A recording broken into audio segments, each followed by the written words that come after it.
Welcome to Your Anxiety Toolkit. I'm your host, Kimberly Quinlan. This podcast is fueled by three main goals. The first goal is to provide you with some extra tools to help you manage your anxiety. Second goal, to inspire you. Anxiety doesn't get to decide how you live your life. And number three, and I leave the best for last, is to provide you with one big, fat virtual hug. Because experiencing anxiety ain't easy. If that sounds good to you, let's go.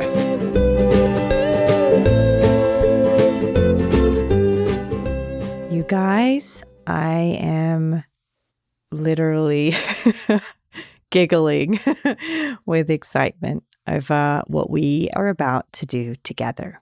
Okay, so last year we did a series, the first series on Your Anxiety Toolkit, where we talked about mental compulsions. It was a 6-part series. We had some of the best therapists and best doctors in the world talking about mental compulsions. It was such a hit. So many people got so much benefit out of it. I loved it so much. And I thought, that was fun. Let's get back to regular programming. But for the entire of last year after that series, it kept bugging me that I needed to do a series on sexual health and anxiety. It seems like we're not talking about it enough. It seems like everyone has questions.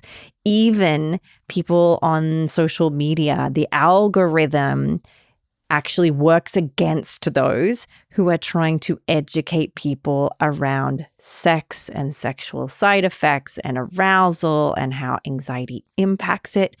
And so here I am. No one can stop us. Let's do it. This is going to be a 6-part sexual health and anxiety series. And today we have a return guest, the amazing Lauren Fogel Mersy. She is the best. She is a sex therapist. She talks all about amazing stuff around sexual desire, sexual arousal, sexual anxiety. She's going to share with you, she has a book coming out, but she is going to kick this series off talking about sexual anxiety. Or we actually also kind of compare and contrast sexual performance anxiety, because that tends to better explain what some of the people's symptoms are.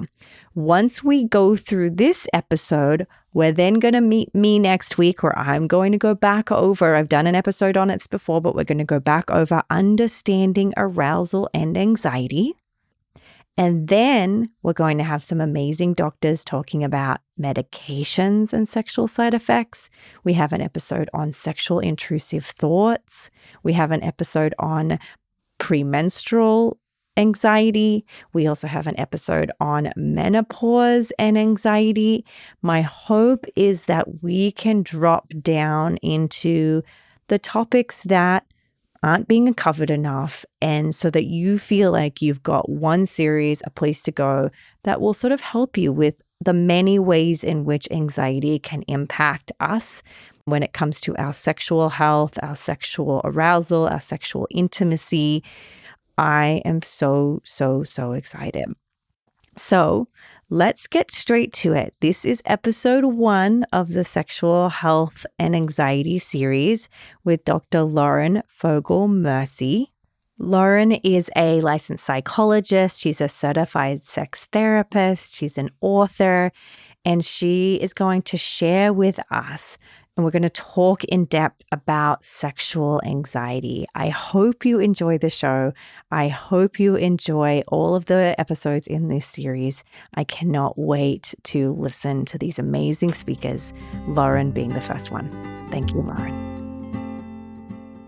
Well, welcome. I am so happy to have you back, Dr. Lauren Fogel Mersy. Welcome. Thank you so much for having me back. I'm glad to be here. So I really wanted to deep dive with you. We've already done an episode together. I'm such a joy to have you on. That for those of you who want to go back, it's episode 140. And we really talked there about how anxiety impacts sex. And I think that that is really the big conversation. And today I wanted to deep dive a little deeper into talking specifically about sexual anxiety, or as I sort of did a little bit of research, what some people call sexual performance anxiety. So, my first question for you is, what is sexual anxiety or what is sexual performance anxiety? Are they the same thing or are they a little different? I think people will use those words interchangeably. It's funny as you say that, I think that performance anxiety, that word performance in particular, I hear that more among men than I do among women. And I think that that might be attributed to, so many people's definition of sex is penetration. And in order for penetration to be possible, if there's a partner who has a penis involved, that requires an erection.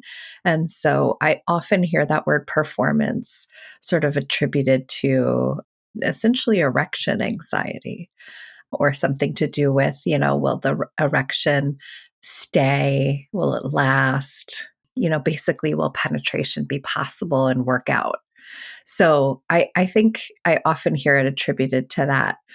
And then sexual anxiety is sort of a maybe broader term for a whole host of things, I would say, beyond just, erection anxiety, which can involve anxiety about being penetrated. It could be anxiety about certain sexual acts like oral sex, giving, receiving. It could be about whether your body will respond in the way that you want and hope it to. So I think that word, the sexual anxiety, that phrasing can encompass a lot of different things. Yeah, I always think of it as like for me when I talk with my patients about it, like the anticipatory anxiety of sex as well, right? Like you said, what's going to happen? Will I orgasm? Will I not? Will they like my body? Will they not? Like I think that it can be so broad. So I love how you defined that, how they can be different, and that performance piece I think is really important. You spoke to it just a little, but I'd like to sort of go a little deeper. What are some symptoms of sexual anxiety that a man or a woman may experience? Yeah, I think this can be many different things. For some people, it's the inability to get aroused, which, sort of sifting through the many things that can contribute to that, sort of knowing maybe that I'm getting into my head and that's what's maybe tripping me up and making it difficult to get aroused. It could be a racing heartbeat as you're starting to get close to your partner, knowing that sex may be on the table. I've had some people describe, it can get as severe as getting nauseated, feeling sort of like you might be sick because you're so worked up over the experience. Some of that maybe comes from, trauma or negative experiences from the past, or some of it could be around a first experience with a partner, really hoping and wanting it to go well. And sometimes we can get really nervous, and those nerves can come out in our bodies. And then they can also manifest in all of the thoughts that we have in the moment, really getting distracted and not being able to focus and just be present. So it can kind of look like a lot of different things. Yeah. That's so interesting to hear in terms of how it impacts and shows up. What about people who avoid sex entirely because of that? I mean, is that, I'm guessing for me, I'm often hearing about people who are avoiding. I'm guessing for you, people are coming for the same reason. You're a sex therapist. How does that show up in your practice? Yeah, one of the things that can cause avoidance, there's actually an avoidance cycle that people can experience either on their own or within a partnership. And that avoidance is a way of, managing anxiety or managing the distress that can come with challenging sexual experiences and trying to either protect ourselves or protect our relationships from having those outcomes as a possibility. And there used to be a diagnosis called sexual aversion, was called a sexual aversion disorder. We don't have that in our language anymore. We don't use that disorder because I think it's a really protective, sort of sensible thing that we might do at times when we get overwhelmed or when we're outside of what we call like a window of tolerance. And so it can show up as complete avoidance of sexual activity. It could show up as recoiling from physical touch as a way to not sort of indicate a desire for that to progress any further. It could be avoidance of dating because you Mm. don't want the, inevitable conversation about sexuality or the eventuality that maybe that will come up. So, depending on whether you're partnered or single and kind of how that manifests in the relationship, it can come out sort of in different ways through the avoidance of maybe different parts of the sexual experience, everything from dampening desire to, avoiding touch altogether. So that's really interesting. So they used to have it be a diagnosis, and then now, did they give it a different name or did they just wipe it off of the DSM completely? What would you do diagnostically now? It's a great question. I think it was wiped out completely. I just personally as a sex therapist and the clinician I am today, I don't use many of the sexual health diagnoses from the DSM because I think that they are pathologizing to the variation in the human sexual experience. I'm not so fond of them myself. And so what I usually do is I would, kind of frame that as an anxiety related concern or just more of like a sexual therapy or sex counseling concern. Because I think as we have a growing understanding of our nervous system and the ways in which our system steps in to protect us when something feels overwhelming or frightening or uncertain, I think it starts to make a lot of sense as to why we might avoid something or respond in the ways that we do.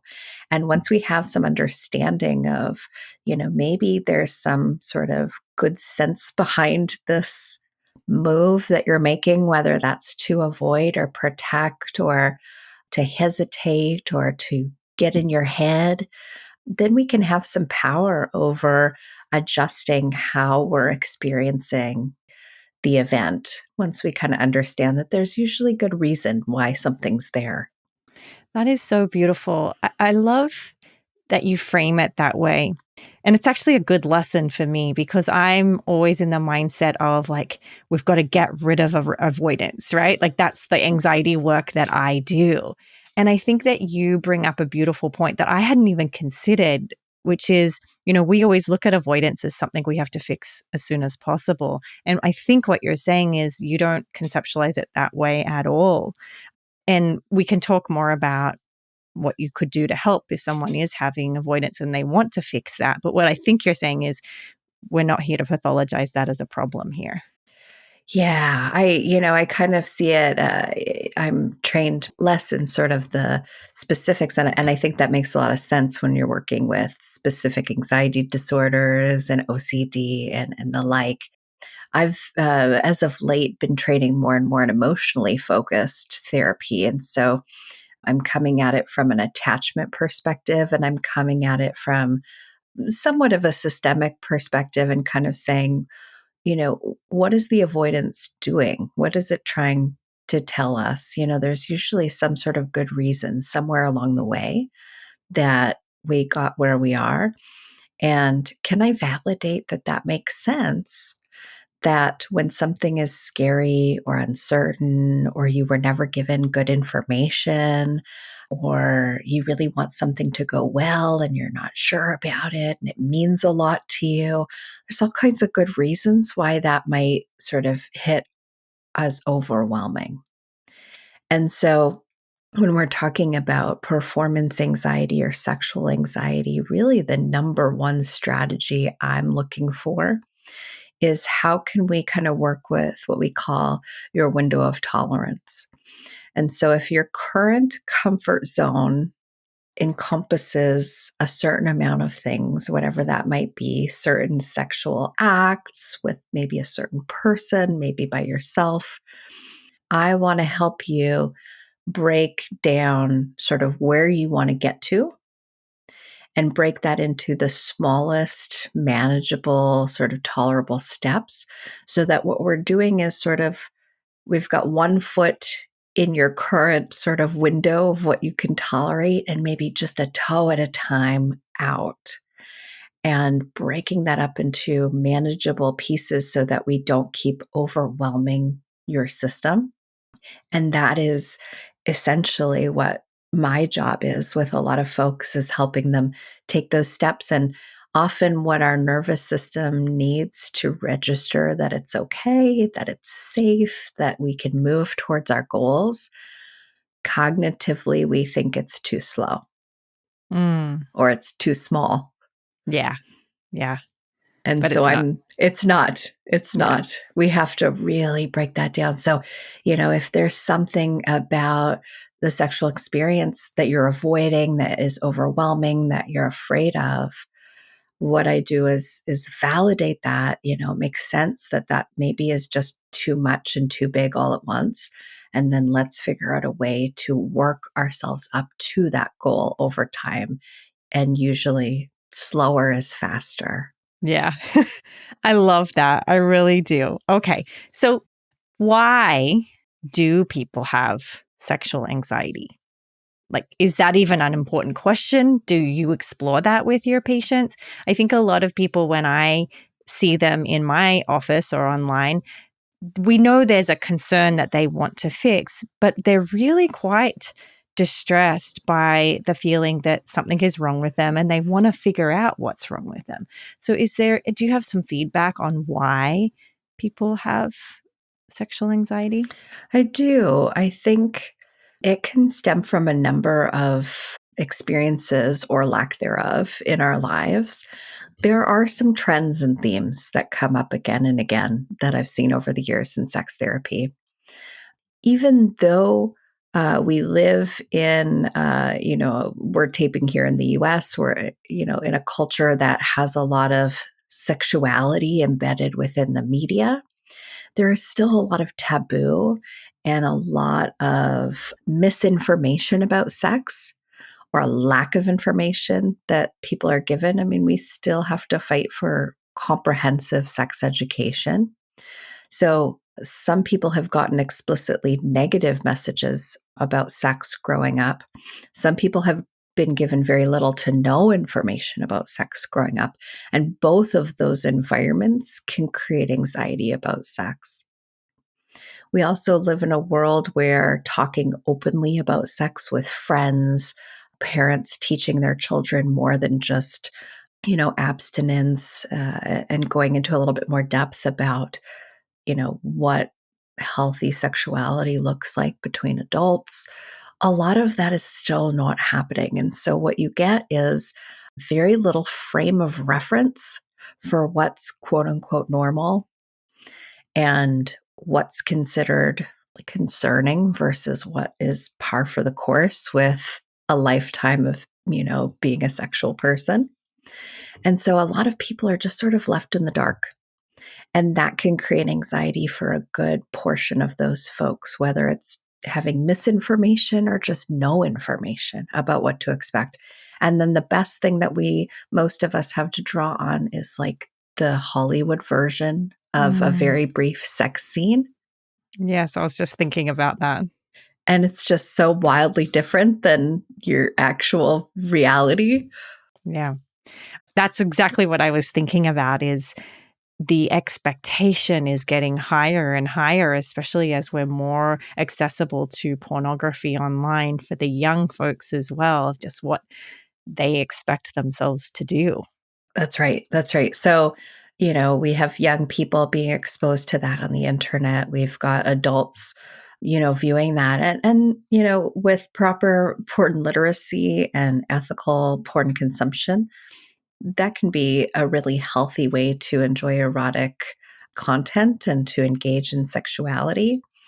The troubling thing is when we're not media literate, when we don't have some of the critical thinking to really remember and retain the idea that this is entertainment, this is for, arousal purposes, that it's really not giving an accurate or even close, depiction of what really goes on between partners. Yeah. And so I think it's easier for us to maintain that level of awareness when we're consuming general movies and television. But there's something about that sexuality when you see it depicted in the media that so many people are still grappling with trying to mimic what they see. And I think that's because there's such an absence of a frame of reference other than those media depictions. So good. Is there a difference between sexual anxiety in males and sexual anxiety in females? I think it can show up differently. Certainly, depending on what role you play in the sexual dynamic, what positions you're looking to, or what sexual acts you're looking to explore. There's sort of a different level of, or a different flavor of anxiety, managing sort of erection anxiety, managing anxiety around premature ejaculation. They're sort of all similar, but there's some unique sort of pieces to each one. All of the types of anxiety that I've seen related to sex have some common threads, which is getting up into our heads and dampening the experience of pleasure, not being as present in the moment, not being as embodied in the moment, because we get too focused on what will or won't happen just moments from now. And while that makes so much sense, you're trying to sort of foretell whether it's going to be a positive experience, there is sort of I hate to say like a self-fulfilling prophecy, but there's a reaction in our bodies to some of those anxious thoughts. So if I get into my head and I start thinking to myself, this may not go well, this might hurt. I might lose my arousal. I might not be able to orgasm. My partner may not think I'm good in bed. Whatever those anxious thoughts are, the thoughts themselves can become a trigger for a physical reaction. That physical reaction is that it can turn on our sympathetic nervous system. And that is the part of our body that says, hey, something in the environment might be dangerous here and it's time to mobilize and get ready to run. And so, what happens in those moments, once our sympathetic system is online, a lot of that blood flow goes out of our genital region, out of our chest, and into our extremities, to your arms, to your legs. Like your body is sort of acting as if there was a bear right there in front of you, and your heart rate goes up and all of these things. Now, some of those can also be signs of arousal, so that's where it can get really tricky, because panting or increased heart rate or sweating can also be arousal. So it's really confusing for some people, because there can be sort of a parallel process in your physiology. Is this arousal or is this anxiety? Yeah. It's funny that you mentioned that, because as I was researching and doing a little bit of Googling about these sort of topics, one of the questions, which I don't get asked very often, is can anxiety cause arousal? Because I know last time we talked about how anxiety can reduce arousal. But it seems like people are, is that something that people will often report to you, that having anxiety causes them to have sexual arousal, not fight and flight arousal? Yeah. I mean, what I see more than anything is that it links to desire. And here's how that tends to work for some people, because then the desire sort of links to the arousal and it becomes a chain. For many people out in the world, they engage in sexual activity to, in part, self soothe and manage stress. So it becomes a strategy or an activity that you might lean on when you're feeling, increased stress or distress, right? So that could be several different emotions that include anxiety. And so, if over my lifetime or throughout the years as I've grown, maybe I turn to masturbation, maybe I turn to partnered sex when I'm feeling anxious, stressed, or distressed, over time, that's going to create a wiring of some of that emotion.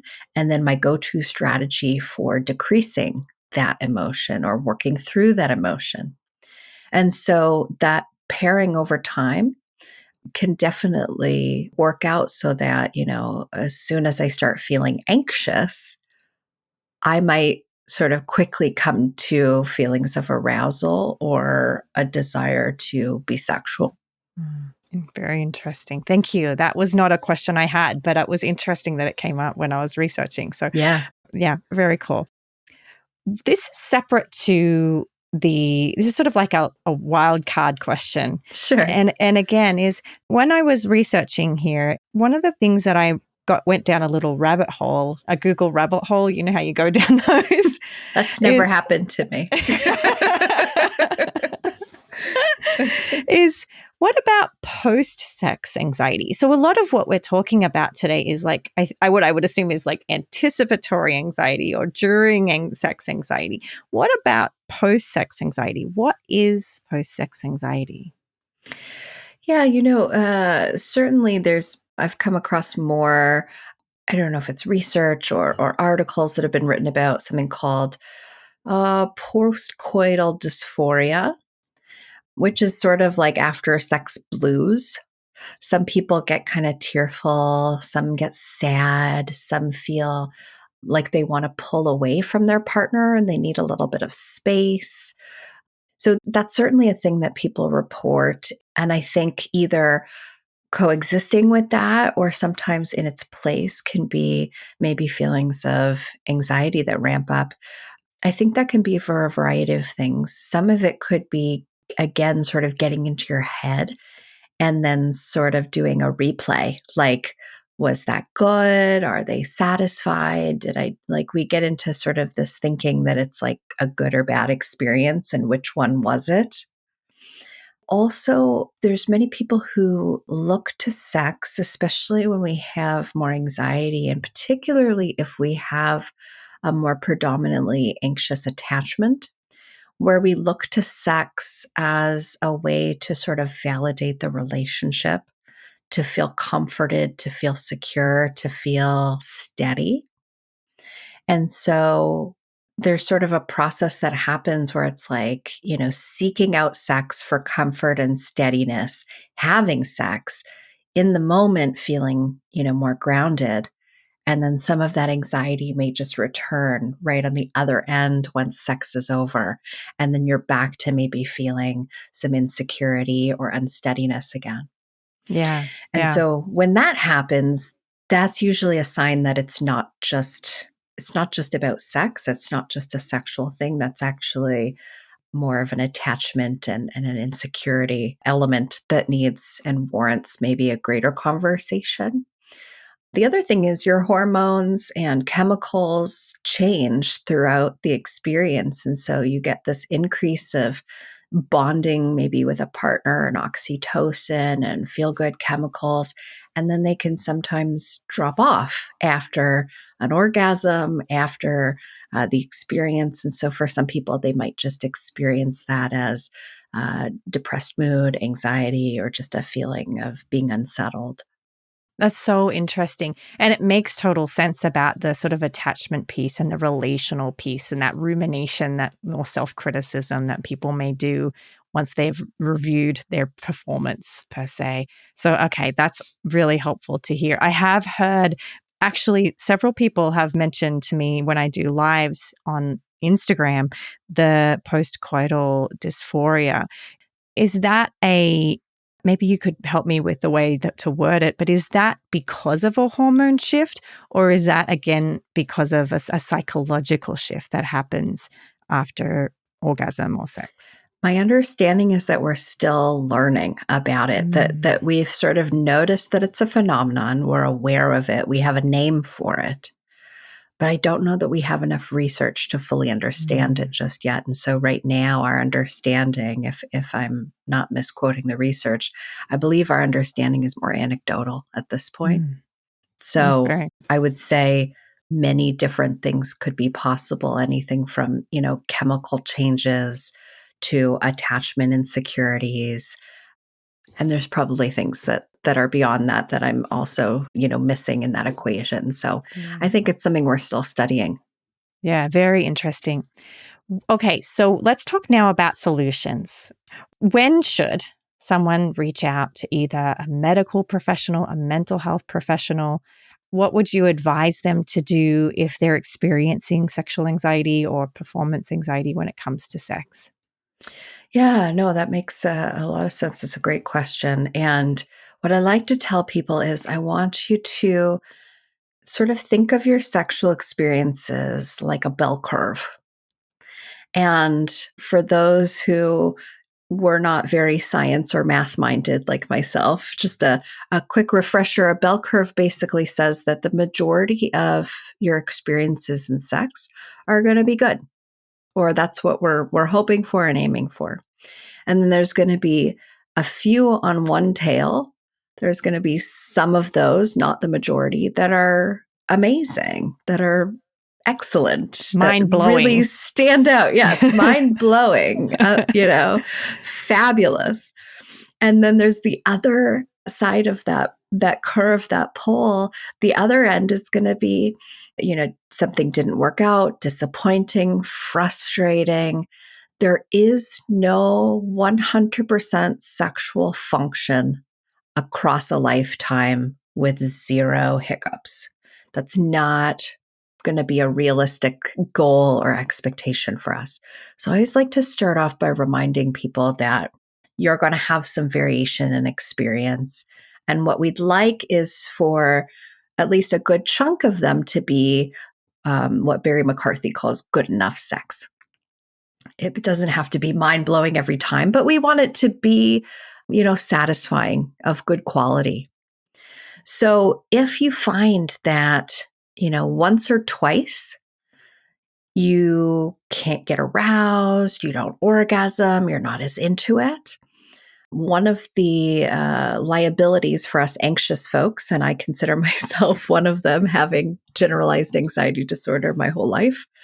One of the things that we can do sometimes is kind of get catastrophic with one or Yeah. two events where it doesn't go well and start to sort of jump to the conclusion that, this is a really bad thing that's happening and it's going to happen again. And, it's life altering sort of thing. So, one thing is just sort of keeping this in mind that sometimes that's going to happen. And that doesn't necessarily mean that the next time you go to be sexual, that it'll happen again.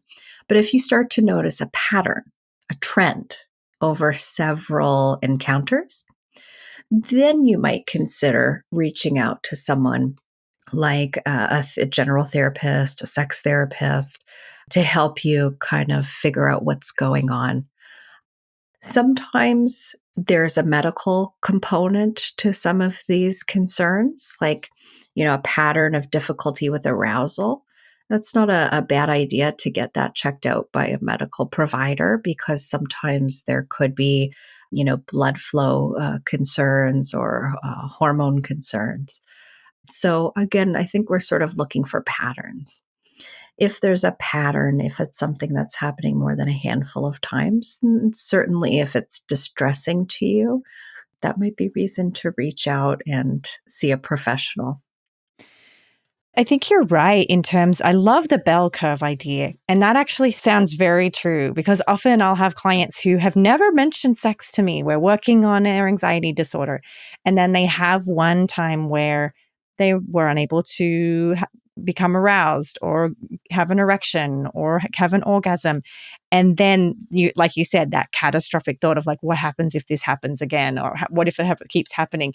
And then they, as you said, they start to ruminate and then they start to avoid and they seek reassurance and all those things. And then we're in that kind of, as you said, is sort of self-fulfilling now we're, in that pattern. Right. So that rings very, very true. What about, is there any piece of this? And I know I'm disclosing, and maybe, for my listeners, you're probably thinking it's TMI, but I remember after having children that everything was different. And it did require me to kind of go and speak to a doctor and sort of check that out. So my concerns were valid in that point. So would it be go to the therapist first, go to the doctor first? What would you recommend? Yeah, I mean, and you're not alone in that. And the concerns are always valid, whether they're medical, whether they're psychological, wherever it's stemming from. And, if after once or twice you get freaked out and you want to just go get checked out, I don't want to discourage anybody from doing that either. So, we're more than happy to see you, even if it's happened once or twice, just to kind of help walk you through that so you're not alone. Right. But, the patterns are what we're looking for overall. I think it depends. Or here's some of the signs that I kind of look for. If sex is painful, particularly for people with vaginas, if it's painful and it's consistently painful, that's something that I would recommend seeing a sexual medicine specialist for. And there are some websites you can go to look up a sexual medicine specialist, someone in particular who has received specialized training to treat painful sex and pelvic pain. So that would be an indicator. If your body is doing a lot of bracing and tensing with sex, so your pelvic floor muscles are getting really tight, your thighs are clenching up, those might be some moments where maybe you want to see a medical provider, because from there, they may or may not recommend, depending on whether it's a fit for you, something called pelvic floor therapy. And that's something that people can do at various stages of life for various reasons, but is doing some work specifically with the body. Other things would be for folks with penises. If you're waking up consistently over time, where you're having difficulty getting erections for sexual activity and you're not waking up with erections anymore, that sort of morning wood, and if that's consistent over time, that could be an indicator to go get something checked out, maybe get some blood work, talk to your primary care, just to make sure that there's nothing in addition to maybe if we think anxiety is a part of it, make sure there's nothing else that could be going on as well. Right. Okay. And I love this. This is so good. Thank you. Again, I just love always being talking with you. Okay. So let's quickly just round it out with how may we overcome the sex anxiety, or how could we cope with sex anxiety? Yeah, it's the $1,000,000 question. And I've got a pretty, I'll say, a simple but not easy answer. So it's a very basic answer. The good answers are always simple, but hard to apply, right? Simple it's a simple theory or idea. It's very hard in practice. One of, I'd say, the main things I do as a sex therapist is help people really diversify what sex is.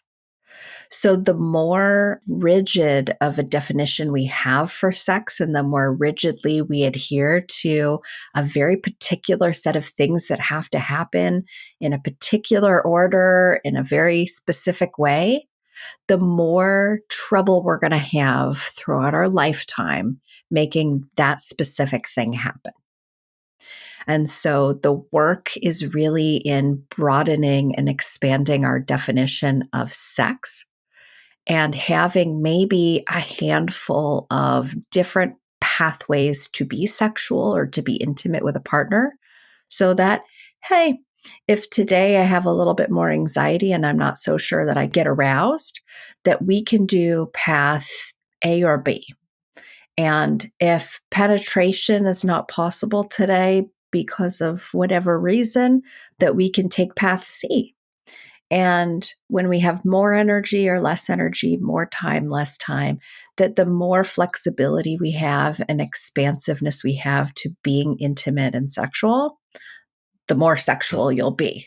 I want to make sure I can get what you're saying. Is when you say this inflexible idea of this narrow, you're talking about I'm assuming. I'm putting words in your mouth and maybe what you're thinking, because I'm sure everybody's different. But would I be right in assuming that the general population think that sex is just intercourse, right? And what you're saying is that it's broader in terms of oral sex and, is that the A, B, and C you're talking about? Yeah, it's basically most of us have there's sort of this standard sexual script that most people follow. It's the one that we see in Hollywood, in erotic videos. It centers mostly, heterosexual vaginal penetration. So, penis and vagina sex.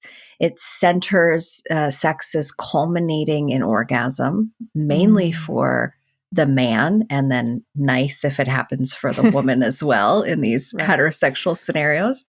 And it follows a very sort of linear progression from start to finish. So it looks Mm. something like, tell me if this doesn't sound familiar, like a little bit of like kissing and some light touching, and then some heavier sort of touching, groping, caressing, and then, maybe oral sex, and then penetration as sort of the main event, orgasm as the finish line. Right. Right. Right.